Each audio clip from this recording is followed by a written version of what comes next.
Hello everyone, you have made it to Cuban Vegan Life, and we are happy to report that we've lost more weight. Thank you for joining us on this weight loss adventure, journey, whatever you want to call it. If you probably noticed the title, it says week 8 and week 9. What the heck is going on? Did these people just, create another week? No, we're filming in advance normally, but somebody, meaning me, deleted the footage because, I don't know. I'm the guy that walks around the house turning off the lights, right? When they're on. This one over here, she leaves them all on. I can walk in, every light in the house will be on, right? So you can, I'm the guy that turns the lights off. So I deleted everything on the camera. Unplug the laptop from the charger. You turn off all the electronics. That's what I do. What needs to be done? Okay, I do what needs to be done. You throw away my breadcrumbs that I just made. Yeah. Come on. It's cleaning time. You why is it still up? So naturally, I deleted the footage. So we are filming this on Saturday, the day of release for you guys. So we're throwing 2 weeks in there. Again, we film 1 week in advance just to. But we lost the footage. We lost the footage. So we either don't give you anything, or we just do it today, 2 weeks, lump them in, and we talk about it. So anyways, we've lost weight. Okay, in 2 weeks I got my little handy dandy notebook.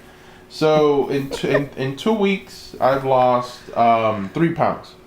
Week 8 I lost 1 pound, and then this week 9, this past week, I lost 2 pounds. So 3 pounds total. That brings me down to a total weight loss of 32 pounds, from 370 to 338.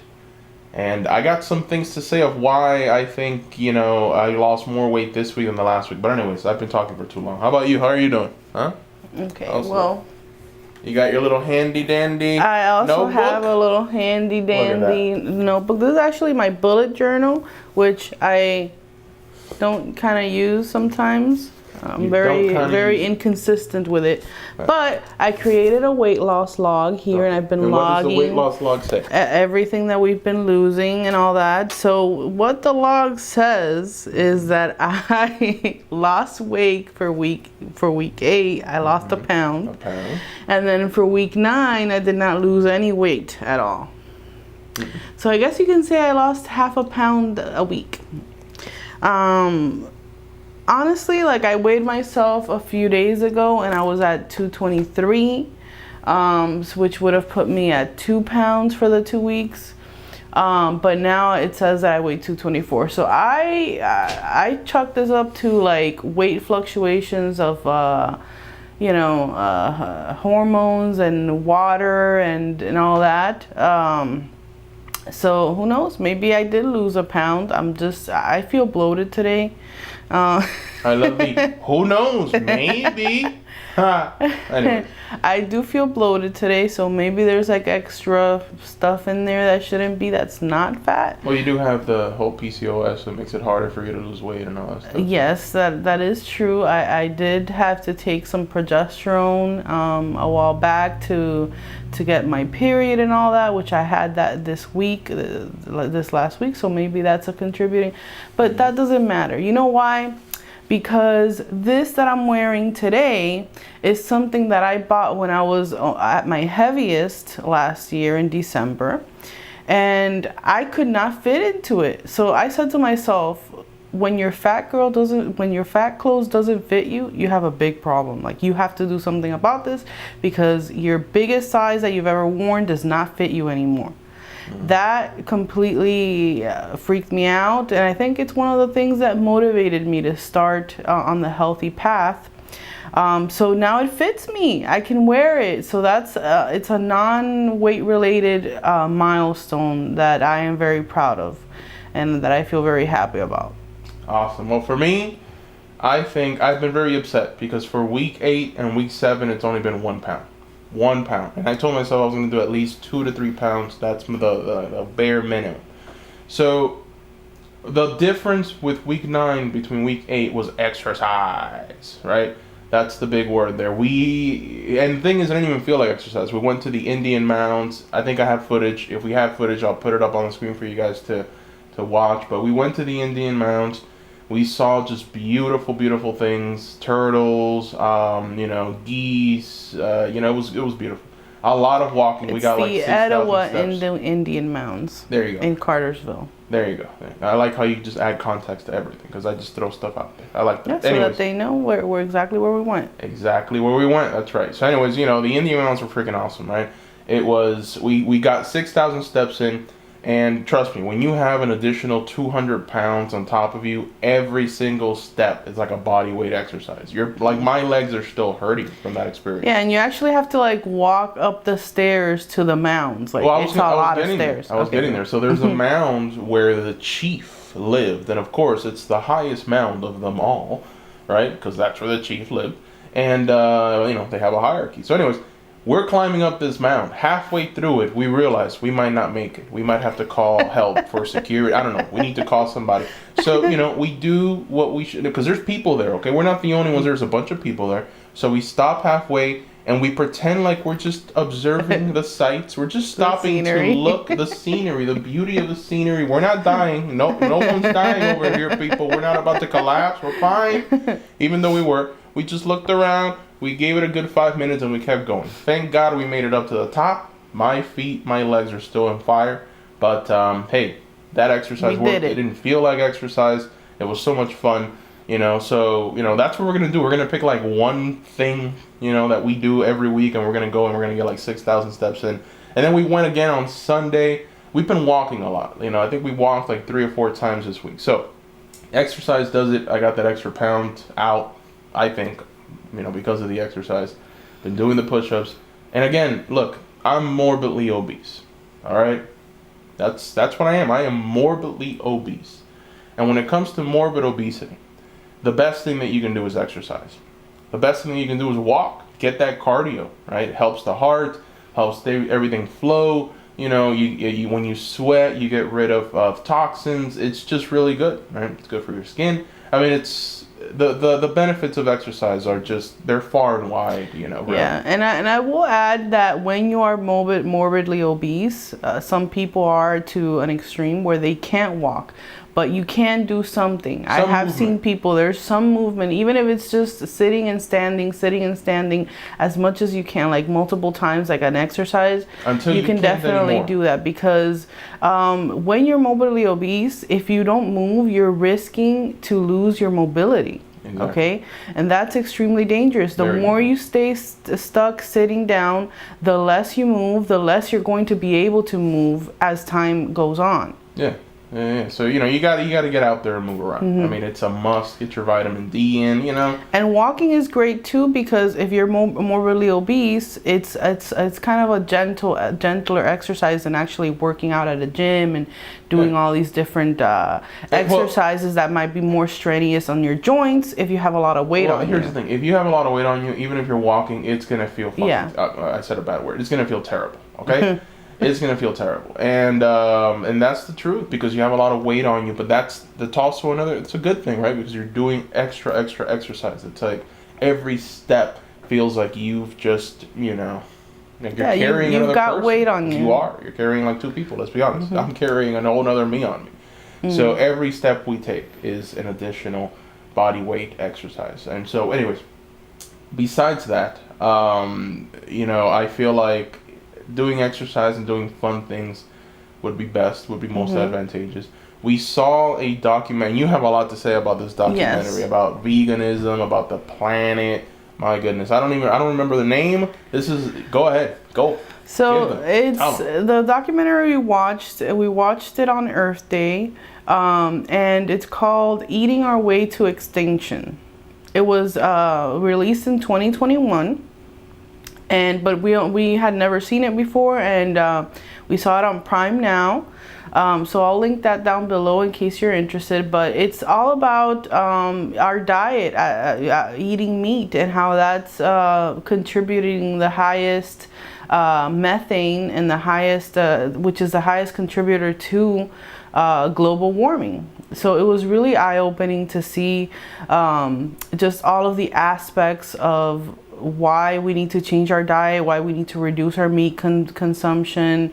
Just seeing like people in other countries that rely on their farming, rely on being able to grow their own food, being affected by climate change, by more heavy rain or droughts, and we've been seeing that. We've been seeing it with the droughts in California and on the west side of the country, and the fires in Australia and in California and in Colorado, Brazil. all of the Natural catastrophes. The natural catastrophes, that have been happening recently more frequently, and they do show a chart in the film that shows that they have been happening more frequently, which I intuitively felt that, but I wasn't sure if the numbers were there, but they actually do say that, and they really show you like everything that's going on with that. The most disgusting part was just seeing like the animals, like the salmon, how they're grown in the farms, and they look very unhealthy, and we're eating that, and they tell you how salmon is the healthiest food you can eat. Salmon is always being touted as this absolutely healthy food, but in reality it's just full of chemicals. They even had Tony Robbins in there. I mean, they started with Tony Robbins. He came in with all the hype. He ended it with the hype. Tony Robbins. Okay, and the thing with him is he almost died apparently. Of because mercury of mercury poisoning. Because he eats fish. He only eats fish. The best fish around. Tony Robbins. So, anyways, it was a big thing, and he spoke. So it's a very interesting, very entertaining, very sad tears. Okay, I'm here looking at her like, are you crying? She's like, leave me alone, man. Leave me alone. So it's one of those things. It's really eye-opening, and the other grotesque part was just when they showed the tumors in the meat that they sell us. They just cut away the tumors, that the cancer that the animals have, and they sell you the rest of the animal, and they squeezed out like this pus from the animal that they actually squeeze out before they sell the meat to you. And that was so disgusting.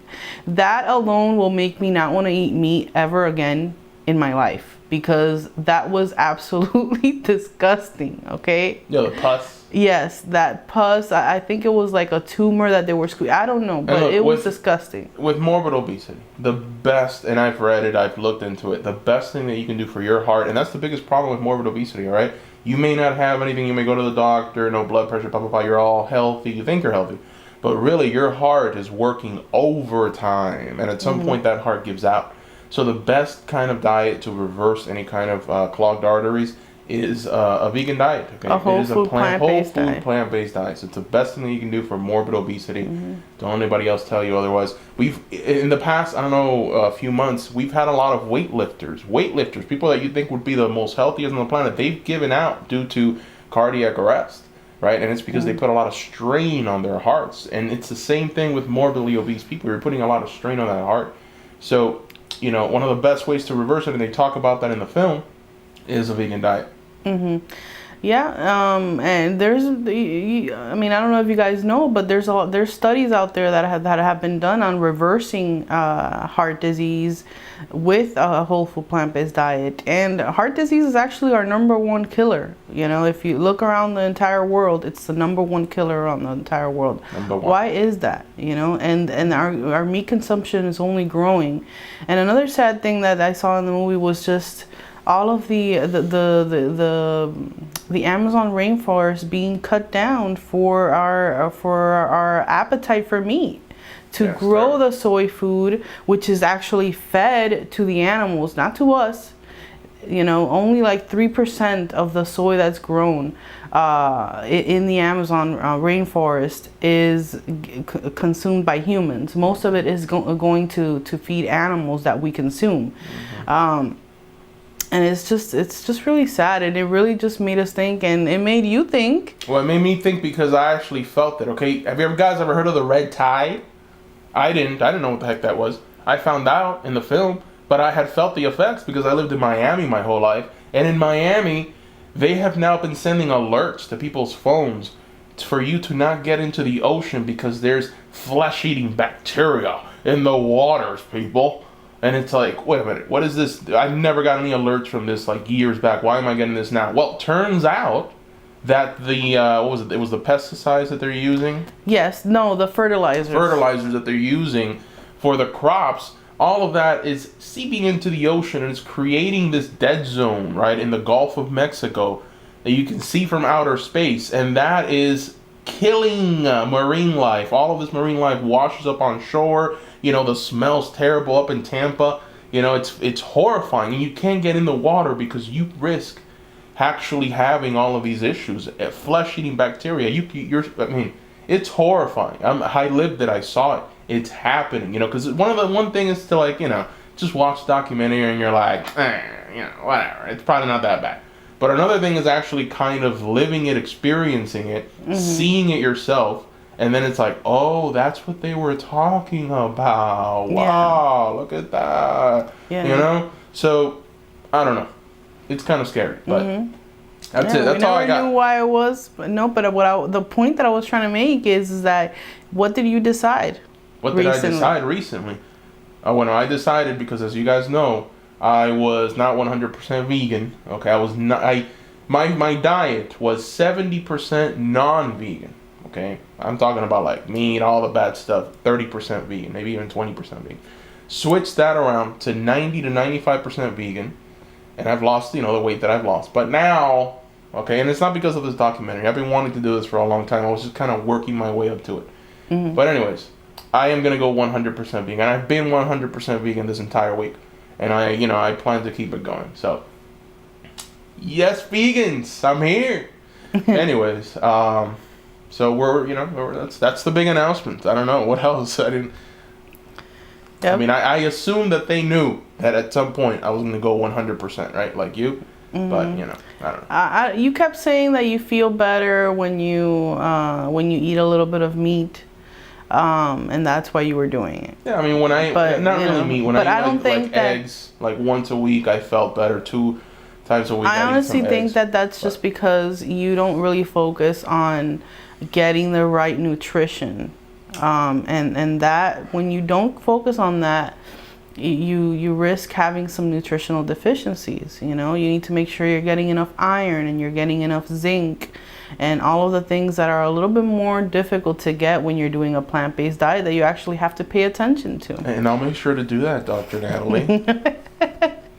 So, I've kind of been helping you kind of, like when you ask me to make your oatmeal, I make sure that I put some pumpkin seeds in there, some flax seeds for the omega-3s, some... You've been wonderful. Anyways. That's where we're at. We had some things to talk about this week. I mean, it is technically 2 weeks in one, so if we didn't have anything to talk about, that would have just been sad. But thank you guys, and we're going to start filming. This is like the closest thing to live that we're ever going to do, right? Because we're filming it on the day of release, right? Like we need to scurry now and get this out to you guys. So thank you guys for subscribing. Thank you guys for liking. Thank you guys for commenting. And if you've been commenting, we've been writing back. If you are morbidly obese, we want to hear your story. We want to hear how difficult it's been. It works to write it down and just release it. Let us know what your hopes are. Let us know if there's anything that you would like to see here. If you have any questions, anything that you would like, any request. We're open for requests. We're here for you guys. So we love you. Thank you for your support. Is there anything you'd like to add? We are out, people. We're going to go to, what is it again? The Stone Mountain? Stone Mountain. Stone Mountain. Supposedly there's some kind of stone there that's mystical. You can't find it anywhere else on the planet. I'm going to touch it and hopefully I get some good juju off of it. I got to read up on it before we go. Okay, so we'll read up on it before out we go. Exactly. We'll probably end up going on Sunday or Monday because we have a day off on Monday. But anyways, thank you guys for watching us. Thank you for supporting us. Mwah! We love you. Bye-bye.